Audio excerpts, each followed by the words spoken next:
Halo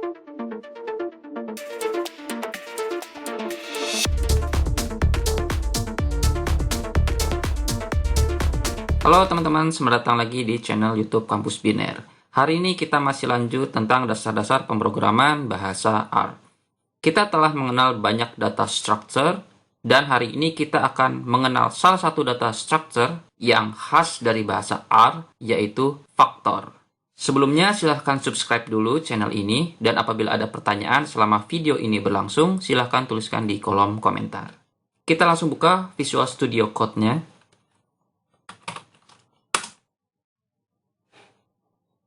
Buka foldernya.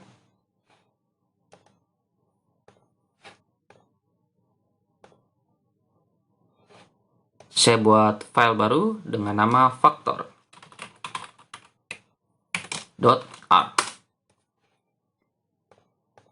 Jadi faktor ini adalah tipe data yang termasuk ke dalam data structure yang khas dari bahasa R, yang sulit ditemukan di bahasa-bahasa pemrograman lain. Faktor ini berguna untuk menyimpan data yang dalam bentuk kategori. Kita akan lihat nanti bagaimana hebatnya si faktor ini. Kita buat dulu sebuah faktor, misalkan data faktor. Di sini kita punya data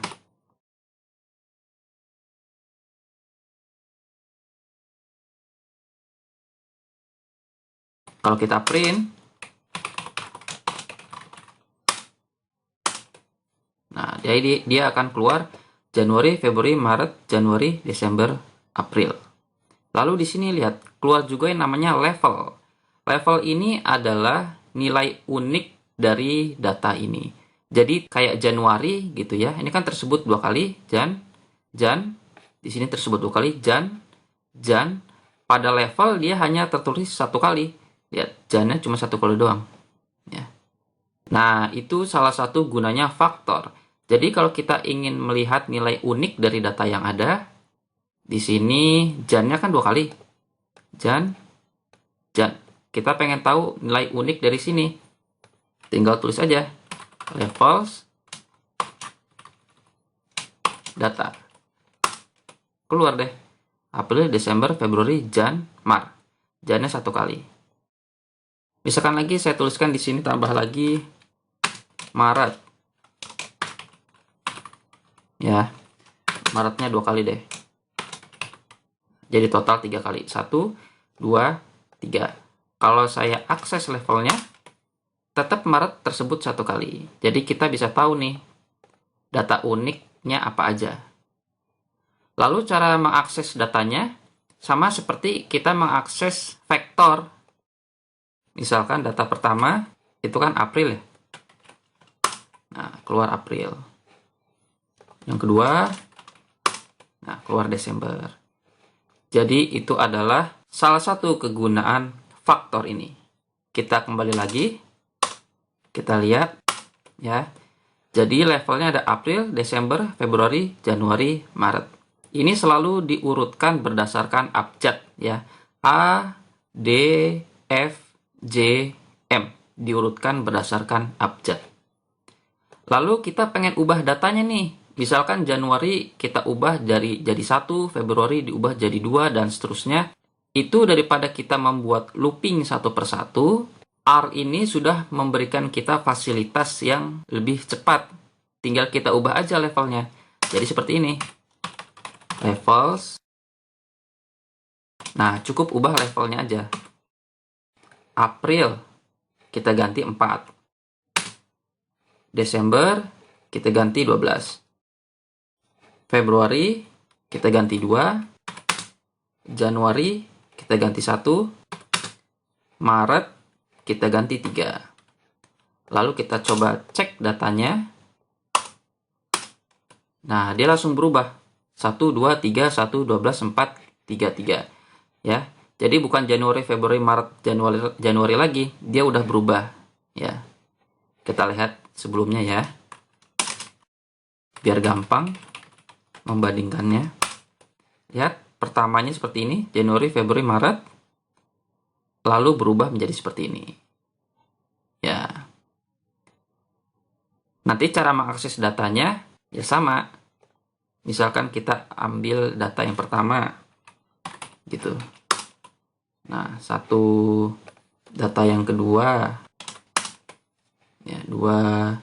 Kita lihat data yang ke-5. 1, 2, 3, 4, 5. 12 harusnya. Ya, 12 gitu ya. Jadi, dengan faktor ini, pertama kita bisa dengan cepat mendapatkan nilai unik dari data yang ada, lalu merubah data berdasarkan nilai uniknya dengan cepat. Lalu ada satu lagi, kita bisa menyimpan data yang bentuknya ordinal. Maksudnya itu seperti ini. Jadi, data itu ada yang bentuknya nominal, bentuknya kategori. Kalau ini masih dalam berbentuk kategori. Ada yang bentuknya ordinal, jadi berurutan, ada rankingnya. Kalau bulan ini kan sebenarnya ordinal ya, ada rankingnya. Dari Januari, Februari, Maret, terus sampai Desember. Nah, kita bisa tuliskan di sini. Di sini kita tuliskan dulu levelnya. Levels, gitu caranya. Ya. Levelnya itu ada Januari. Kita urutkan ya. Kalau tadi kan levelnya belum urut ya. Kalau kita lihat di sini levelnya belum urut nih. Januarinya di sini ya kan, Februarinya di sini masih berdasarkan urutan abjad. Sekarang levelnya kita urut berdasarkan urutan sesungguhnya.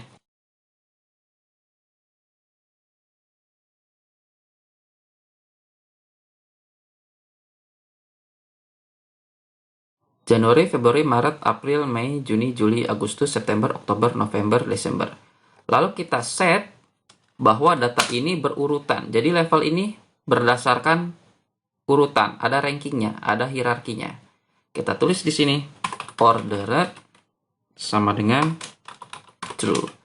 Supaya ini nggak kepanjangan, kita tulis di sini bulan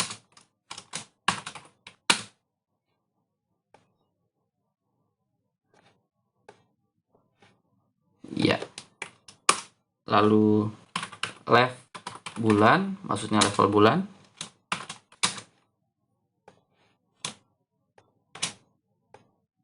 Ya, taruh sini.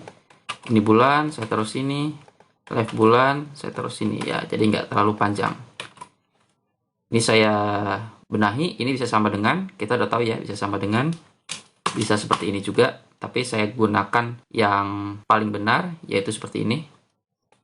Kalau saya print,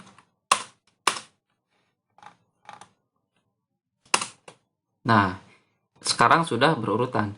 Januari, Februari, Maret, April, Mei, Juni, terus sampai Desember ya. Ini datanya. Ya, ini levelnya. Salah satu kegunaan ordered level ini, misalkan seperti ini. Kita pengen tahu nih dari data yang ada, jadi ini datanya nih. Ini datanya kan? Jangan lupa ini data, ini level. Nah, dari data ini, apa nilai minimum yang ada? Kita tinggal set aja di sini. Min data. Kita kan udah set ya. Di level bulannya ini, Januari yang paling kecil. Desember yang paling besar. Lalu kita lihat di datanya, apa nih yang paling kecil?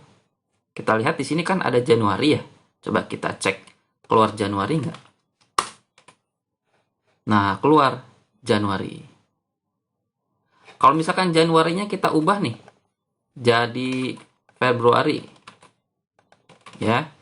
Jadi kan di data ini sekarang data yang paling kecil bukan Januari, tapi adanya Februari.